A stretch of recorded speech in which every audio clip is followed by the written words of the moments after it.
านพระมหาเถระพระเถรานุเถระเพื่อนสหธรรมิกสหพรหมจารีทุกรูปทุกองค์ปกผมรักษาศรัทธาสาธุชนคนดีโยมป่อโยมแม่โยมพี่โยมน้องต่างหลายที่ติดตามรับฟังรายการสารธรรมยามค่ำตั้งสถานีวิทยุเพื่อการศึกษาเพื่อเผยแผ่พระพุทธศาสนาคลื่นสีขาวเพื่อชาวประชาวัดบรรพตสถิตออกอากาศจากอาคารเลขที่383หมู่ที่7ตำบลพิชัยอำเภอเมืองจังหวัดลำปางส่งไปยังสถานีวิทยุในเครือข่ายคลื่นสีขาวเพื่อชาวประชาในขณะนี้หลายๆสถานีลำปางก็รับที่106.50เชียงใหม่ก็จะรับสัญญาณที่104.50เมกะเฮิรตซ์แล้วก็บางวันตั้งคลื่นสีขาวก็รับสัญญาณไปออกอากาศอีกหลายสถานีศรัทธาญาติโยมพบปะกันเมื่อค่ำยามแรง19 นาฬิกาถึง20 นาฬิกาก็เป็นเวลาที่ศรัทธาญาติโยมพ่อโยมแม่ทั้งหลายท่านหลายคนกำลังกินข้าวน้ำจำข้าวแรงกำลังกินครบก็มีบางพ่องก็เรียบร้อยแล้วตั้งใจนั่งรอฟังรายการสารธรรมยามค่ำซึ่งถ้าเป็นวันจันทร์วันพุธวันพฤหัสแล้ววันศุกร์วันเสาร์ก็จะพบปะกับอาตมาภาพยกเว้นวันอังคารและวันอาทิตย์2 วันที่อาตมาภาพมาได้จัดรายการศรัทธาตอนนี้ทางลำปางแจ้งมาว่าสัญญาณทางวิทยุบ่ออกอาตมาภาพขออนุญาตเช็คสัญญาณทางวิทยุก่อนเช็คสัญญาณทางวิทยุลูกๆเกาะสัญญาณเรียบร้อยแล้วสัญญาณวิทยุออกหรือยังโยมน้องสมจิตอินทรวิจิตรสัญญาณวิทยุออกแล้วยังสัญญาณทางนี้ดีหรือเปล่าเพราะว่าตอนนี้อาตมาจัดรายการอยู่นอกสถานที่สถามาแวะบ้านโยมแม่ที่อำเภอวังเหนือเดินทางไปก็จะมีคลื่นมีสัญญาณจะสามารถจัดรายการได้ก็เลยแวะมาที่บ้านโยมแม่บัวโรยแรงจริงบ้านต้นพึ่งปากคาอำเภอวังเหนือจังหวัดลำปางก็มาพักจัดรายการที่นี่ขอเช็คเสียงกำที่ถ่ายทอดเสียงไปบ่ฮู้เปิ่นได้ยินหรือเปล่าขอเช็คสัญญาณกำน้องสมจิตอินทรวิจิตรเสียงหายวิทยุเสียงหายไปเจ้าอันนี้กลางใดเมื่อไหร่เนี่ยไลฟ์สดนี่ยังไม่ออกหรือได้แล้วเหรออำเภอวังเหนือเสียงน่าจะได้วิทยุเสียงอ่านเฟซโดยเจ้าคืออะไรเสียงหายไปเจ้าวิทยุบ่มีเสียงเจ้าตุปี้ก็ขอเช็คทางพูดก็บอกว่าเกาะสัญญาณแล้วเกาะอะไรกันน้องสมจิตก็บอกว่าวิทยุเสียงหายไปบ่ได้ยินเจ้าขอเช็คกำวิทยุอาจจะเสียงหายไปแต่เชียงใหม่ยายพรมาต้องยายพรเชียงใหม่นี่ดีวิทยุเสียงหายไปจริงๆขออนุญาตเสียงหายไปที่วิทยุขออนุญาตกำศรัทธายายพรเชียงใหม่มันดีแหละมันต้องโทรกันเชียงใหม่อาตมาสภาพหูละว่ามันดีศรัทธาลูกบ่าวก็สัญญาณใหม่น้องนัดยังเจ้ายังบัดดังเอาน้องนัดเกาะใหม่ลูกเสียงสัญญาณถ้าจะลุดไปลูกก็ใหม่ครับครับลูกศรัทธาญาติโยมสัญญาณน่าจะลุดไปลูกเบาเดี๋ยวลูกเบาเกาะคือใหม่ระหว่างที่รอเกาะสัญญาณอาตมาภาพก็จะปาศรัทธาญาติโยมไหว้พระสวดมนต์ไปก่อนเพื่อจะมาเป็นการเสียเวลาเดียวก็จะได้ตอบไปเลยกราบพระพร้อมกันกราบ1พุทโธเมนาโถกราบ2ธัมโมเมนาโถกราบ3สังโฆเมนาโถ รูปเสียงสัญญาณถ้าจะรุดไปรูปมาใหม่ครับนะอิมินาสการเรนะพุทธังอภิปูชยามิอิมินาสการเรนะธัมมังอภิปูชยามิอิมินาสการเรนะสังฆังอภิปูชยามิอะระหังสัมมาสัมพุทโธภะคะวาพุทธังภะคะวันตังอภิวาเทมิกราสวากขาโตภะคะวะตาธัมโมธัมมังนะมัสสามิกราสุปฏิปันโนภะคะวะโตสาวกสังโฆสังฆังนะมามิกรานะโมตัสสะภะคะวะโตอะระหะโตสัมมาสัมพุทธัสสะนะโมตัสสะภะคะวะโตอะระหะโตสัมมาสัมพุทธัสสะนะโมตัสสะภะคะวะโตอะระหะโตสัมมาสัมพุทธัสสะพุทธังสารนังกัจฉามิธัมมังสารนังกัจฉามิสังฆังสารนังกัจฉามิตุติยัมปิพุทธังสารนังกัจฉามิตุติยัมปิธัมมังสารนังกัจฉามิตุติยัมปิสังฆังสารนังกัจฉามิตาติยัมปิพุทธังสารนังกัจฉามิตาติยัมปิธัมมังสารนังกัจฉามิตาติยัมปิสังฆังสารนังกัจฉามิอิติปิโสภะคะวะอะระหังสัม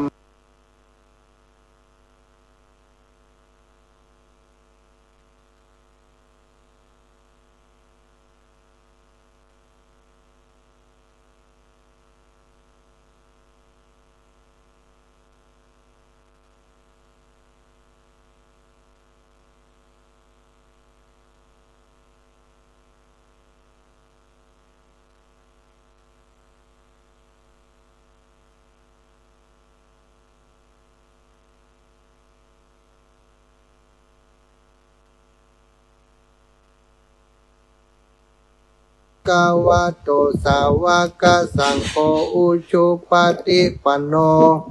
ภะคะวะโตสาวกสังโฆยะทิทังจัตตาริปุริสายุคานิอัฏฐปุริสาปุคลาเอสะภะคะวะโตสาวกสังโฆอาหุนายโยปาหุนายโยทักขินายโย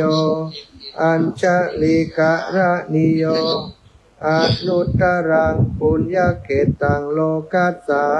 ติศรัทธาญาติโยมกราบพระพร้อมกันเนอกราบหนึ่งพุทธังวรัตตังศิรสานะมามิกราบสองธัมมังวรันตังศิรสานะมามิกราบสามสังฆังวรันตังศิรสานะมามิศรัทธาญาติโยมไหว้พระกราบพระโดยการเรียบร้อยแล้วนะก็ต่อไปก็จะได้อุจาสนทนาธรรมกันต่อไปเสียงขาดหายเนื่องจากว่า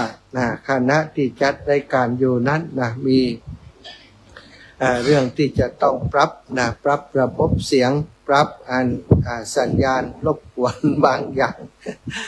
แล้วก็ปุ่มปิดเปิดมันอยู่ลำบากต้องถอดเข้าถอดออกไปเผลอกดใจปิดไมค์จะทำให้เสียงหายไปชั่วขณะหนึ่งตอนนี้ก็ดังแล้วกันเนาะดังแล้วยังเสียงตั้งสถานีวิทยุถ่ายจะดังแล้วค่ะตะกี้ได้คือลูกบ่าวน้องนัทสถาพรสุธาคำได้เข้าไปดูแลที่สถานีได้เกาะสัญญาณขึ้นแล้วเนาะ ก็คงจะดีละนะเอาละดีแล้วสถานีก็ดีเรียบร้อยจากนั้นก็ออกอากาศได้ตามปกติศรัทธาญาติโยมท่านเจ้าทั้งหลายได้พบปะกันค่ำนี้วันนี้ก็ได้ไปปฏิบัติหน้าที่ในนามเครือข่ายคลื่นสีขาวเพื่อชาวประชาได้เป็นตัวแทนไปร่วมกิจกรรมกับครูบาอาจารย์หลวงพ่อท่านพระครูสุจิตตานุรักษ์ด็อกเตอร์เจ้าคณะอำเภอฝางซึ่งมีงานประจำปีที่วัดพระพุทธบาทอุดมน้ำบ่อสว่างก็คือการเป็นงานส่งน้ำพระธาตุที่วัดพระพุทธบาทอุดมน้ำบ่อสว่างก็ได้นิมนต์ครูบาอาจารย์หลายรูปหลายองค์หลวงปู่พระครูปฏิภาณธรรมทินท่านอาจารย์พระครูอภิวัฒนวิกรมท่านอาจารย์พระมหาเสาแก้วพระครูปริยัติรัตนโชติแล้วก็พระสงฆ์องค์สังฆเจ้าติดตามลำโดยไปกันหลายรูปหลายองค์อาตมาภาพก็ไปเป็นตัวแทนคณะสงฆ์ครูบาอาจารย์ของจังหวัดลำปางไปร่วมกิจกรรมในครั้งนี้ออกเดินทางตั้งแต่เจ้าละปล่อยแม่ตีสี่ตอนที่อาตมาจัดรายการในเวลาตีสามถึงตีห้านั้นก็ได้จำเป็นจะต้องบันทึกเสียงเชียงใหม่ชัดเจนเจ้าขอบคุณคุณโยมณภัสวรรณวังมณีก็เป็นญาติโยมที่สายบุญอีกท่านหนึ่งแล้วก็ทุกคนทุกท่านโยมน้องสมจิตอินทรวิจิตรเมื่อสักครู่นี้คอยติดตามแจ้งข่าวว่าสถานีวิทยุบ่มีเสียงแล้วก็ได้คอยติดตามจนขณะนี้เสียงใช้ได้แล้วชัดเจนแล้วก็ต้องขอบคุณเป็นอย่างสูงก็อย่างที่บอกวันนี้ได้ไปร่วมกิจกรรมทำกิจกรรมกับครูบาอาจารย์เป็นตัวแทนของพี่น้องหมู่เฮาทุกคนโดยหลายคนก็มีงานที่วัดที่วาดที่บ้านที่จองที่ชุมชนของท่านสามารถจะไปร่วมกิจกรรมกันได้ก็เป็นกิจกรรมเป็นงานประเพณีส่วนใหญ่ก็จะเป็นประเพณีในพื้นถิ่นของเพิ่นแต่ในฐานะที่ได้ทำกิจกรรมร่วมกันมาหลวงพ่อเพิ่นก็มักจะนิมนต์ครูบาอาจารย์คลื่นสีขาวไปร่วมกิจกรรมตัวบ่อยๆในหลายๆกิจกรรมที่วัดพระพุทธบาทอุดมน้ำบ่อสว่างก็ต้องขอกราบในเมตตาหลวงพ่อที่ได้บอกกล่าวข่าวสารงานบุญนี้และได้นิมนต์ไปร่วมกิจกรรมไปหันวัฒนธรรมประเพณีของทางเมืองฝางเราที่เพิ่นทำกันสถาบันเต่าแต่นั้นวันนี้ก็ยังได้ไปดูความเรียบร้อยของความคืบหน้าของการสร้างพระธาตุที่วัดห้วยอูไนวัดโสพนารามซึ่งก็มีญาติโยมคลื่นสีขาวของเรากลุ่มหนึ่งคณะหนึ่งและก็ครูบาอาจารย์ท่านอาจารย์พระครูศรีท่านพระครูศรีพัฒนากิจท่านอาจารย์พระครูเพิ่นก็ได้เป็นผู้ที่เป็นสมภารเจ้าวาดวัดห้วยงูในท่านอาจารย์ก่อนนำสถานญาติโยมได้บูรณะปฏิสังขรณ์เจดีย์โดยการอุปถัมภ์ของครอบครัวกิ่วแก้วโดยคุณโยมแม่จันฟองกิ่วแก้วคุณโยมเชิดพงษ์กิ่วแก้วได้ไปอุปถัมภ์ได้ไปร่วมบูรณะปฏิสังขรณ์ตอนนี้ตัวองค์พระธาตุเสร็จสิ้นเรียบร้อยแล้วยังส่วนของกำแพงแก้วแล้วก็บันไดต่างๆซึ่งได้มีช่างลงไปปฏิบัติหน้าที่ทำหน้าที่กันเป็นส่วนไปจากนี้ไปแหมประมาณเดือนหน้าประมาณวันที่12แบบประมาณละเปิ่นกำหนดเอาว่าวันที่12เดือนนี้มิถุนาเดือนกรกฎาวันที่12เดือนกรกฎาก็คือเดือนหน้านี้จะมีการฉลองสมโภชยกชัดเจดีย์ที่วัดโสพนารามห้วยงูในแจ้งข่าวบอกข่าวคือศรัทธาญาติโยมได้รับทราบไว้ก่อนอาตมาภาพแล้วก็คณะศรัทธาก็จะพากันไปร่วมกิจกรรมกับศรัทธาพี่น้องดังห้วยงูในกับพี่น้องเมืองฝางในกิจกรรมสำคัญในครั้งนี้โดยวันนี้ก็เอาบุญที่ได้ปฏิบัติหน้าที่ร่วมกับครูบาอาจารย์มาฝากมาแบ่งปันกับศรัทธาพ่อแม่ทุกคนทุกท่านเพื่อได้บุญได้กุศลเหมือนกันชีวิตของเขาตั้งเจ้าตั้งหลายบอกว่า ทุกวันทุกเวลามันมีค่าเพราะชีวิตของเขามันเหลือน้อยลงไปในอย่างที่มีน้อยเนาะมันก็จะต้องใจให้เกิดประโยชน์นักที่สุดถ้าเรามีน้ำยังเหลือในแก้วของเราอยู่เพียงน้อยนิดเราก็ต้องรู้จักบริหารว่าจะดื่มน้ำอย่างไรจะใช้น้ำอย่างไรให้เกิดประโยชน์สูงสุดเหมือนกับชีวิตที่เหลือน้อยไปทุกวันถ้าเราจะมัวสัมมาเลเทเมาใจชีวิตไปแบบยังสมัยที่เป็นวัยหนุ่มวัยสาวอย่างต่างๆมัวประมาทในการสร้างกองบุญกองกุศลวันเวลาที่ผ่านไปเราไม่สามารถจะเรียกร้องอย่างคืนมาได้อย่างที่มันผ่านไปมันสูญไปก็ถือว่าสูญไปไม่สามารถจะย้อนกลับไปนำมาทำใหม่หรือว่ามาเปลี่ยนแปลงให้มันเป็นสิ่งถ้าเกิดว่าทำสิ่งบดีเอาไว้ในอดีตเราจะกลับไปแก้ไขให้มันเป็นสิ่งที่ดีมันก็เปลี่ยนไปบ่ได้ฉะนั้นถ้าเราอยากจะเปลี่ยนแปลงอยากจะมีอนาคตที่ดีมันก็ต้องเริ่มปัจจุบันที่ดีเนาะหลายๆคนศรัทธาญาติโยมที่ครูบาอาจารย์เพิ่นได้สั่งได้สอนได้บอกได้กล่าวทุกคนปรารถนาความสุขปรารถนาผลลัพธ์ที่ดีอยากจะมีความสุขอยากจะมีชีวิตครอบครัวที่ดีอยากจะเป็นคนที่อยู่ดีมีสุขมั่งมูลตุนเต้านะมั่งมีสีสุขอยากจะเป็นคนที่ได้รับเกียรติยกย่องจากคนทั้งหลายจากคนทั่วไปว่าเป็นคนดีว่าเป็นคนมีประโยชน์แต่ว่าเขาบ่ได้สร้างตัวคือเป็นคนดีคือเป็นคนที่มีประโยชน์ความต้องการความปรารถนาความหวังของเขานั้นถึงจะหวังอย่างใดก็ตามสถานแต่การกระทำของเขามันบ่ได้ไปในทิศทางที่จะทำให้ความหวังของเขาประสบความสำเร็จมันก็คงจะสำเร็จไปบ่ได้เขาปรารถนาผลอย่างใดเขาก็ต้องทำเหตุอย่างนั้นเหตุและผลมันเป็นสิ่งที่สัมพันธ์กันโดยกฎของธรรมชาติโดยกฎของกฎแห่งกรรมเพิ่นก็บอกว่าถ้าเหตุดีผลก็จะดีเหมือนกันในเมื่อเขาต้องการผลที่ดีในการดำเนินชีวิตในการมีความสุขในชีวิตประจำวันเหตุที่จะทำให้ชีวิตมีความสุขก็คือต้องเป็นคนที่มีการสำรวมกายวาจาใจเพื่อป้องกันบ่ให้กิเลสทั้งหลายมันเกิดขึ้นมันฟุ้งขึ้นมันนำชีวิตจิตใจของเราไปสู่หลุมชั่วหลุมดำต่างๆการที่จะป้องกันร่างกายก็ดีป้องกันจิตใจของเราก็ดีบ่ให้ตก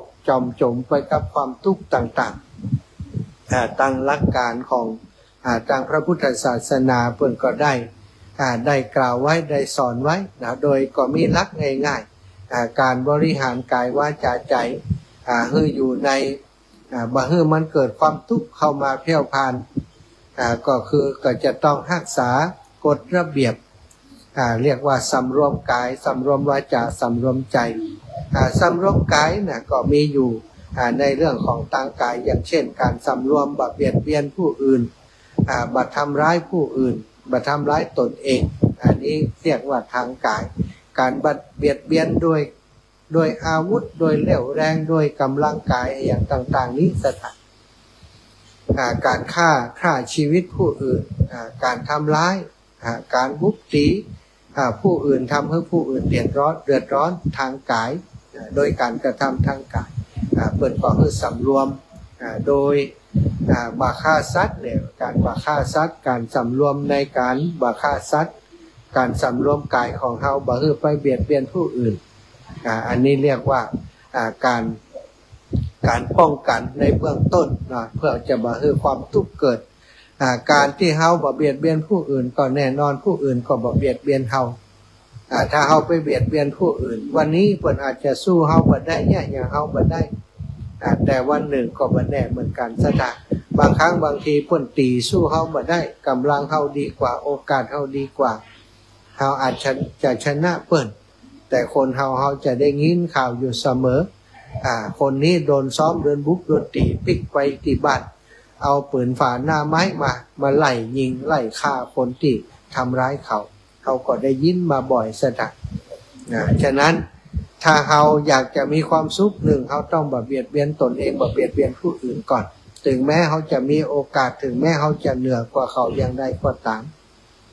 เพราะคนเขาทุกคนบ่มีใครต้องการจะมีชีวิตอยู่โดยการถูกครอบงำโดยการถูกเบียดเบียนอยู่ตลอดเวลาบ่ต้องว่าถึงคนสถาแม้กระทั่งสัตว์ทั้งหลายที่เพิ่นบอกว่าอย่าทำให้อ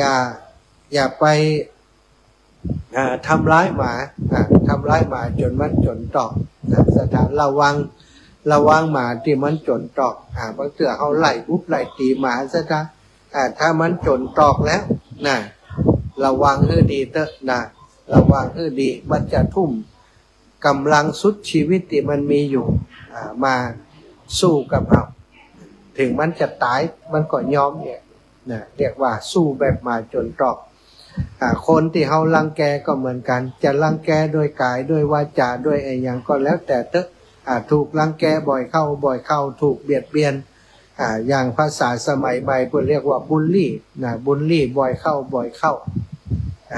ถ้าเขาทนมาได้เส้นทางเหมือนกับหมาจนตอกมันก็จะแวะมากัดก็จะโดนกัดเขาดีบดีอาจจะถึงกับชีวิตไปเลยก็ได้ถ้าเราต้องการผลคือความสงบเย็นของชีวิตบ่มีผลในการที่บ่ต้องถูกคนอื่นเบียดเบียนสิ่งแรกที่เราจะต้องทำคือเราต้องบ่เบียดเบียนคนอื่นก่อนคนที่บ่เบียดเบียนคนอื่นก็คือคนที่มีรักษาศีลสำรวมทางกายสำรวมทางกายนอกจากรักษาศีลแล้วก็คือเรื่องของการบัลลักของผู้อื่นแย่งชิงของผู้อื่นทั้งต่อหน้าหรือว่าลับหลังบางคนนี่เปิ้นเอาของไว้ที่ไหนไปลักไปขโมยเปิ้นปิดกุญแจแท็บกุญแจไว้ก็บุ๊กกุญแจเปิ้นออกไปเอาของลักแม้กระทั่งตู้บริจาคในวัดในวาเนี่ยสถานอันนี้นี่บาปนักหนาเนาะคนเปิ้นโยกใส่หัวเอาไปบริจาคเพื่อจะให้วัดวามีทุนในการพัฒนาปฏิสังขรณ์สิ่งต่างๆไปบำรุงไปปรับปรุงบำรุงเสนาสนะอย่างต่างๆแต่ว่าเขาไปลักไปขโมยมาเหียเนาะคนบัดเดียวนี้มีนักหลายวัดหลายวาสถานตู้บริจาคที่เป็นตู้ไม้ก็ดีตู้กระจกก็ดีแม้กระทั่งตู้นิรภัยมันก็ยังยกไปเอาไปผ่าเอาไปชำระเพื่อจะเอาของที่อยู่ต่างในอันนี้คือการลักซึ่งหน้าก็มีลักที่เรียกว่าบ่ซึ่งหน้าก็คือใช้กลโกงต่างๆวิธีการต่างๆอย่างเช่นคนที่มันเป็น18มงกุฎเนี่ยเรียกว่าใช้กลโกงต่างๆในการเอาทรัพย์ของผู้อื่นเจริญพรพระพุทธเจ้าอันนี้กำลังไหว้พระแล้วยังไงละเป็นได้มันหายไปก็แม่มันหายไปกำลังไหว้พระเนี่ยอีแม่เปิดแหมไม้ตอนนี้มันออกอยู่นะไล่สดอยู่ตะกี้พระที่ไหนออกอีแม่เปิดไม้เปิดแหมไม้แล้วเปิดใน Facebook ในไก่แม่ฟังจากไหนFacebook น่ะจ้ะฟัง Facebook ในไก่แม่เปิดแหมไม้จ้าปิดแล้วเปิดแหมไม้เลิกเปิดก็เปิดไปที่เฮาหั่นน่ะเจ้าสาธุแม่รัตดาอากาเรือนเนาะโทรมาจากเมืองลี้พุ่นน่ะสถานถึงไหนก็ตะกี้นะการไปลักของคนอื่นเนี่ยสถานบัดเดียวนี้มันการลักการจกหรือว่าการแย่งชิงทรัพย์ของคนอื่นนี้บ่เหมือนแต่ก่อนบัดเดี๋ยวนี้ความเสียหายจากการที่มีคนขโมยคนขโมยเอาถอนเงินจากบัญชีผู้ที่เปิดมีเงินฝากในบัญชีบัดเดี๋ยวนี้มันมีแอปธนาคารอยู่ในโทรศัพท์เนาะ